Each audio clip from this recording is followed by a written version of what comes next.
And then the baby is born. She's paid for her services. The slave woman. At the beginning, you had to pay her $1,000. But then afterwards, with competition, so many slave women, you could pay her $100 and get away with it. And the slave master doesn't have a heart, you know. He's a beast. Look at him in Haiti and you'll see the face of the beast. And then afterwards, you don't have to pay $100, man. The market forces, slaves abound in every. You pay her $10 and get away with it. She will do it for $10. And then you'll reach Indonesia, where our sisters and our mothers and our daughters have to lie down for $1. $1. Which is why Imran lectures on the subject of riba. And so the baby is born. And when the baby is born, the baby gone first class. Got first class baby. And mama remains down in the hold of the ship as a slave woman. And so a slave woman has given birth to her mistress. Nabi Muhammad sallallahu ta'ala alayhi wa sallam prophesied this 1400 years ago. How do we respond to the feminist revolution? Surah Al-Layl taught us. When we build a Muslim village, the day must remain day, and the night must remain night. And so in the Muslim village, a woman will fulfill her functions and duties as a wife and as a mother. When she has fulfilled these functions, and listen to my words, and there is no complaint from her husband, and there is no complaint from her children, now she has time to pursue other objectives. Unless, of course, the husband cannot maintain the family because of riba. Then she also had to go in the jungle with him and cut wood and make bundle and come to the market and sell, husband and wife together. But that is because of an abnormal situation. And so in the Muslim village, women would fulfill their functions and duties as women. And men will fulfill their functions and duties as men. It is not only to maintain, it is not only to protect and to guard, but also to be clothing for each other.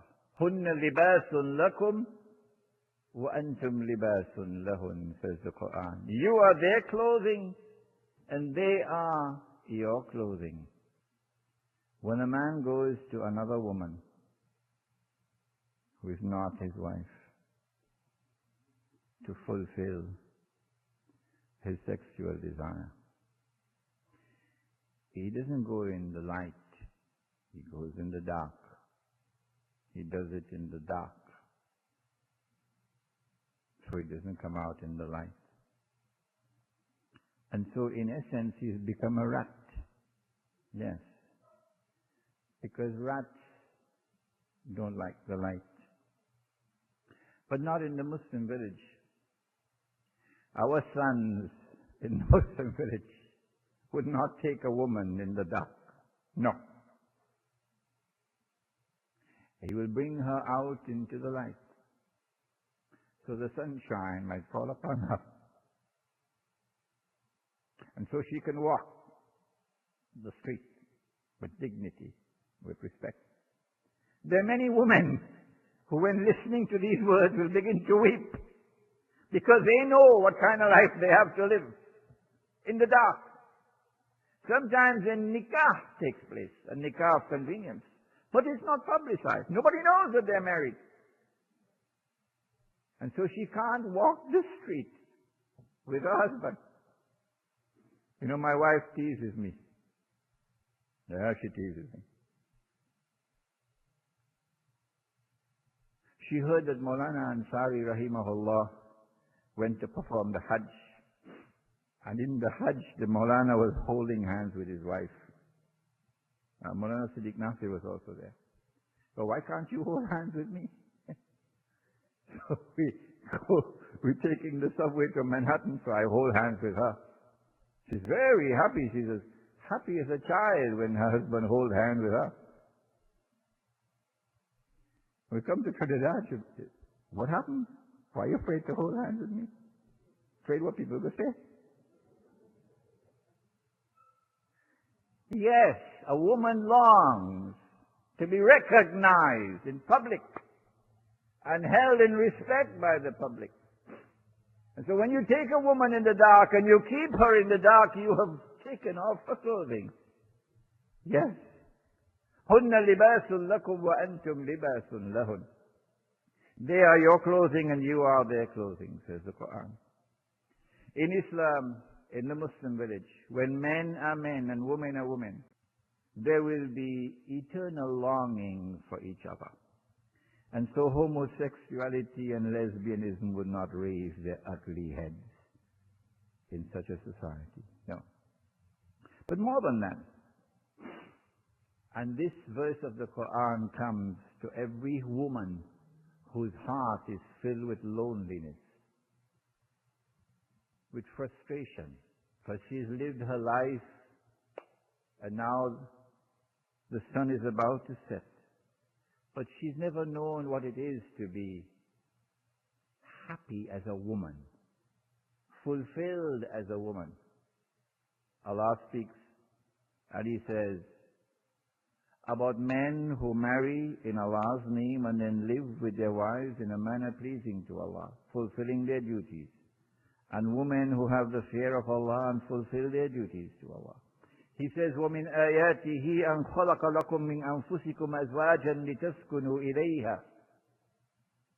And amongst His signs is this, that He created for you, from amongst your very selves, He created your mates. And so for women, Allah created men. And for men, Allah created women. They are twin halves of each other. They cannot live with each other. لِتَسْكُنُوا إِلَيْهَا. He has created mates for you, that you might dwell with each other in a state of contentment, of peace, of tranquility. Not with pots and pans flying all over the house and tears on her pillow every night that she sleeps. Peace and contentment and tranquility. That is sukoon. وَجَعَلَ بَيْنَكُمْ مَوَدَّةً وَرَحْمَةً. And He has ordained betwixt your hearts mawadda, love, wa-rahma, kindness. Love comes only from Allah. PNM can't give love. UNC can't give love. Government can't give love. Market can't give love. It comes only from Allah. What is the proof of love? The proof of love is that you never betray each other. That's the proof of love. If you love Allah, you'll never betray Allah. If you love your husband or your wife, you'll never betray your husband and your wife. That's love. And with love, Allah has placed kindness in the heart, the capacity to forgive, the capacity to show kindness. إِنَّ فِي ذَلِكَ لَآيَاتٍ لِقَوْمٍ يَتَفَكَّرُونَ. Surely in this there are pages to be read by people who take the time to read. And so we warn our people, as we respond to the modern feminist revolution, that while it certainly has certain positive dimensions in it, it is basically destructive. It is an attack from dajjal. And the manner in which we should respond is, number one, by ensuring that there is faith in the heart, so that we can see with the heart. We can see with the internal eye, so we are not deceived by appearances. And number two, by following the Quran and following